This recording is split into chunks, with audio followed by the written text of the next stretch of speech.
બટાકાના શાક માટે શું શું? ટીંડોળા, બટાકા છોલેલા ને સમારેલા બટાકા છોલીને સમારેલા લાંબી ચિપ્સ જેવા. તેલ, રઈ, હિંગ, હળદર, મરચું, ધાણા જીરું, ખાંડ, લીલા ધાણા. તાવડીમાં તેલ લઈને ગેસ ગરમ ચાલુ કરવાનો. તેલ ગરમ થાય એટલે રઈ અને હિંગ નાખવાની.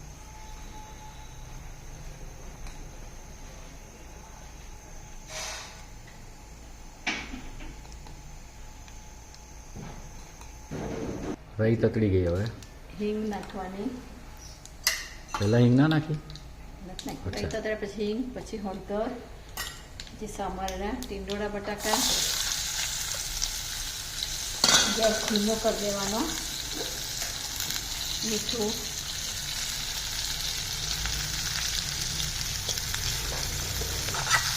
બોલાવવાનું.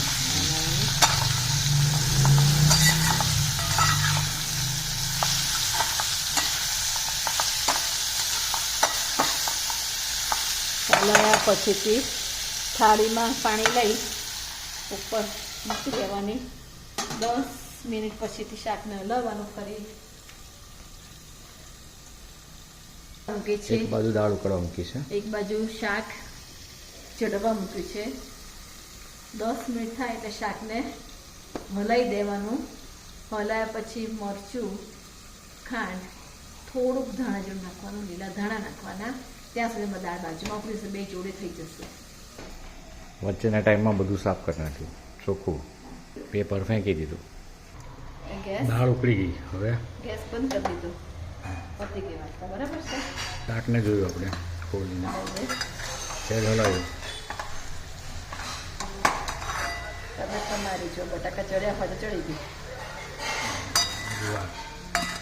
ચડી તો ગયા પણ 2 મિનિટ. હા, 2-5 મિનિટ પછી આ લોકો પાણી લીધે ચોંટે ને. નીચે ચોંટે નહીં શાક, ને તો ચોંટે જ શાક.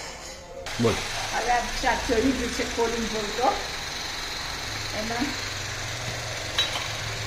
ખાંડ ઓછી નાખવી તો ઓછી નાખવાની. મરચું, અને ધાણા જીરું. મરચું ધાણા જીરું ઓછું નાખવાનું, બહુ નહીં નાખવાનું. અને છેલ્લે શું નાખવાનું? ધાણા જીરું પછી હલાવીને જીરા ધાણા. લીલા ધાણા કાપી નાખવાના. છેલ્લે હલાવવાનું. મિક્સ થઈ જાય બધું. ધાણા નાખીને ગેસ બંધ, પણ આપણે સાંજે ખાવાનું તો સાંજે ધાણા નાખી દેવાના.